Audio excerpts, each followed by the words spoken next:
Everyone's got secrets. Me, you, everyone. There's no one and nowhere that's a totally open book. Not even the holiest place of all, the Vatican. And believe it or not, the Vatican might be hiding more secrets than anywhere else. We've got the scoop on some of them. And soon, so will you. Here are 12 secrets the Vatican doesn't want you to know. Is drinking a sin? If drinking were considered a sin, a substantial portion of the global population would be in trouble, especially those living in Vatican City. Interestingly, Vatican residents are said to consume more wine per person than any other country in the world. According to The Independent, the average Vatican citizen drinks about 74 liters of wine each year.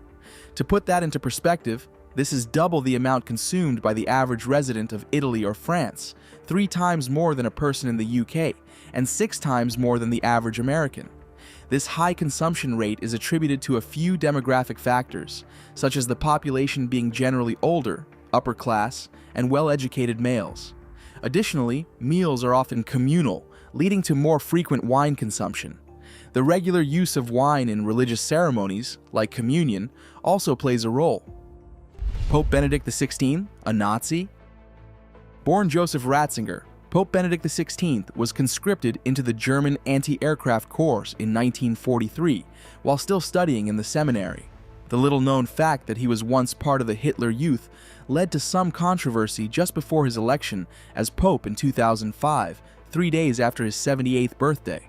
As a young soldier, Ratzinger underwent training in Munich and later worked in a BMW aircraft engine factory in Trostberg.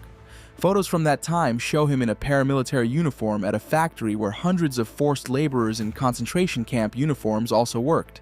In 1945, Ratzinger deserted his post and was captured, spending time in a prisoner of war camp.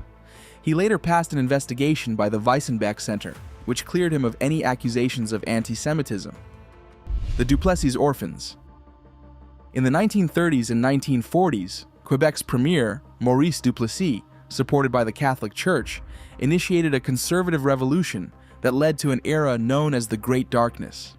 Duplessis, with the Church's backing, orchestrated a shocking scheme to reclassify orphaned children as mentally ill, even when they weren't. This misdiagnosis was financially motivated, as orphans brought in a subsidy of $1.25 per day, while mental patients were worth $2.75 daily. Tragically, many of these children were subjected to unnecessary lobotomies, shock treatments, and physical restraints, suffering significant abuse. Around 20,000 children were wrongfully labeled as mentally ill, leading to a lifetime of trauma. Later, these individuals, known as the Duplessis orphans, sought justice and compensation from the Canadian government, eventually receiving a financial settlement from Quebec. Despite this, the Catholic Church has yet to apologize for its involvement in the scandal. Guidelines for priests who father children. Until the 12th century, Catholic priests were allowed to marry, but a shift in church doctrine imposed celibacy and banned marriage among priests. Over the years, the vow of celibacy has been challenged, particularly when priests father children. In 2017, the Catholic Church in Ireland took a significant step by publishing guidelines for priests who father children, acknowledging publicly for the first time that such situations do occur despite the celibacy requirement. In 2019, CBS News interviewed Vincent Doyle, founder of Coping International, a support group for the children of priests. His organization's website now supports 50,000 users across 175 countries, providing much-needed assistance to those affected by this issue. Terrible popes. One might assume that the role of the Pope would be reserved for men of high moral standing and sound judgment. However, throughout the 2,000-year history of the Catholic Church, some popes have been notorious for their lack of both. Among the 266 men who have held the papal office, several have earned infamy for their misdeeds. Pope John XII, who served from 955 to 964, is often cited as one of the worst, marked by deceit, cruelty, and utter recklessness. Known for his violent and immoral behavior, John XII was a murderer, a gambler, and an adulterer, earning him the title of the worst pope in history. Yet perhaps the most infamous of all was Alexander VI, whose notoriety even inspired a book by E.R. Chamberlain titled The Bad Popes. Born Rodrigo Borgia, Alexander VI led the church from 1492 to 1503.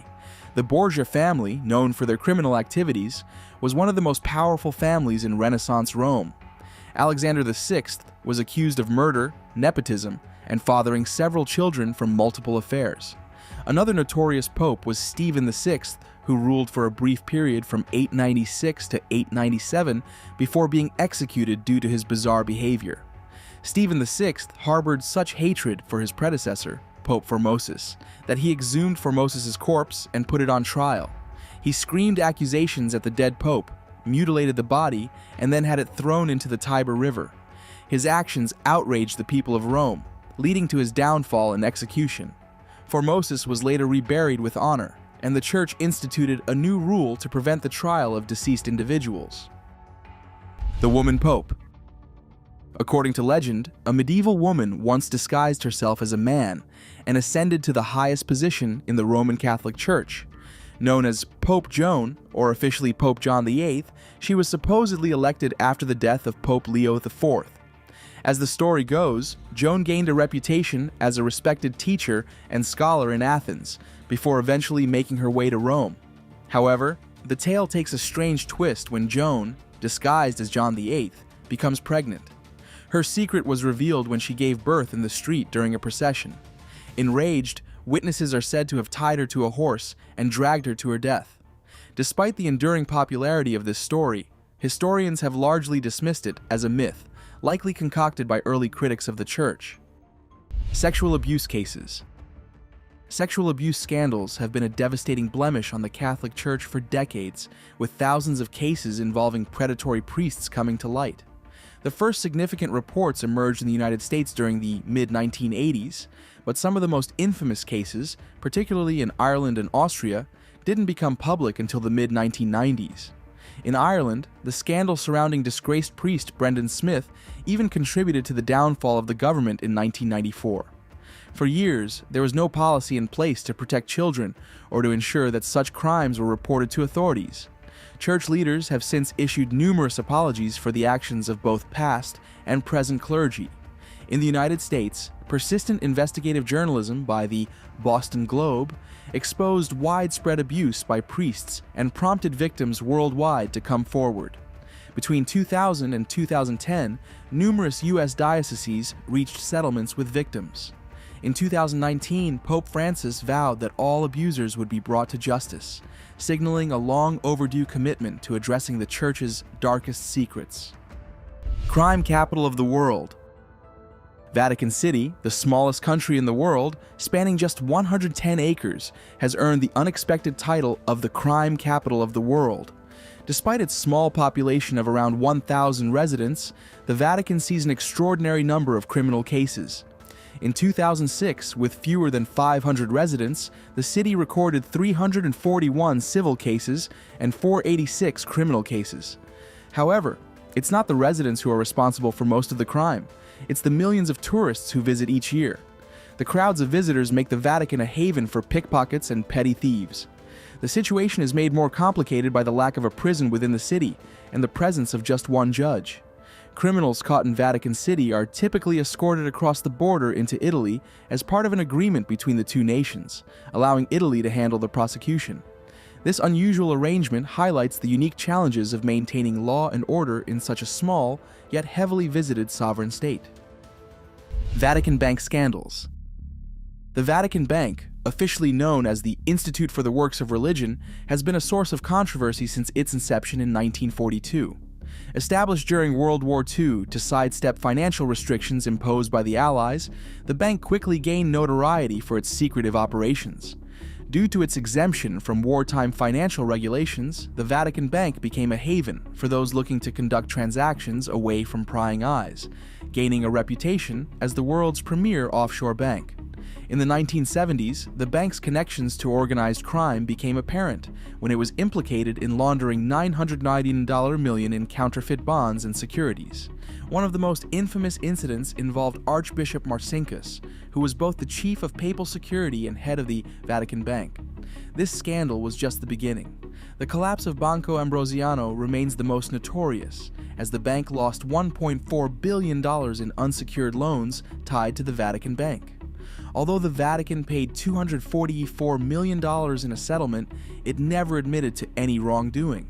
In 2012, 4 priests were investigated for operating mafia-linked accounts, and in 2013, another priest was arrested for using the bank to smuggle millions of euros for the mob.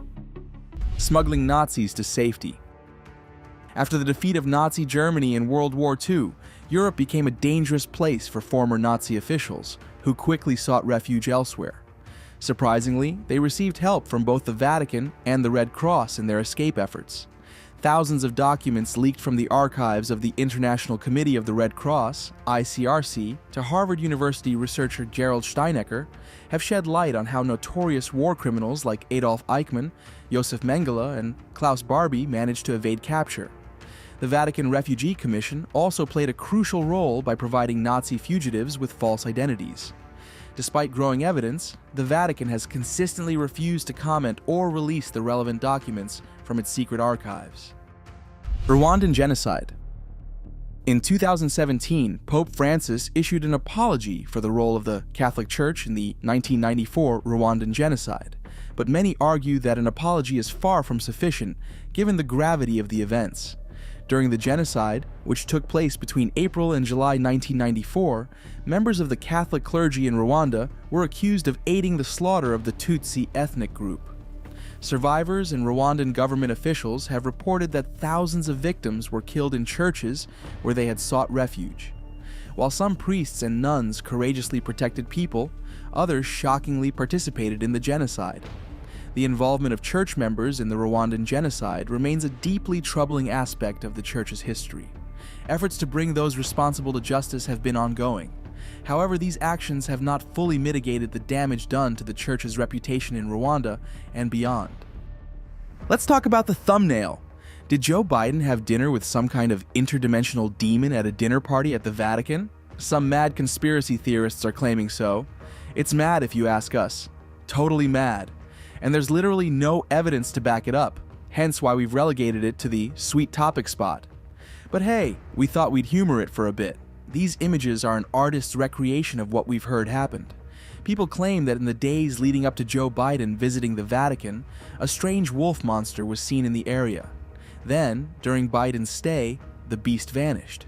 People convinced themselves this meant the monster and Biden had a meeting in the Vatican. And the reason it wasn't seen while he was there is because it was in the building with Joe, eating with it. As far as we're concerned, it's nonsense, but hey, what do you think? As always, let us know your thoughts in the comments section. The Vatican's army of exorcists. If you know someone who's been acting strangely or saying things that make no sense, they might be possessed. Or at least that's what some believe. Fortunately, the Catholic Church has a group of priests specifically trained to deal with such situations. These priests aren't your typical clergy. They are part of an elite group recognized by the Vatican specializing in the ancient practice of exorcism. The demand for exorcisms has grown so much that the late Father Gabriele Amorth, a renowned Vatican exorcist, claimed to have performed 130,000 exorcisms during his lifetime. Exorcism remains a controversial topic. Skeptics argue that the ritual is rooted in superstition and lacks scientific credibility. Yet for those who believe in its power, exorcism is a vital tool for combating evil and restoring spiritual balance. What do you think about these secrets of the Vatican? Let us know in the comments below. See you next time.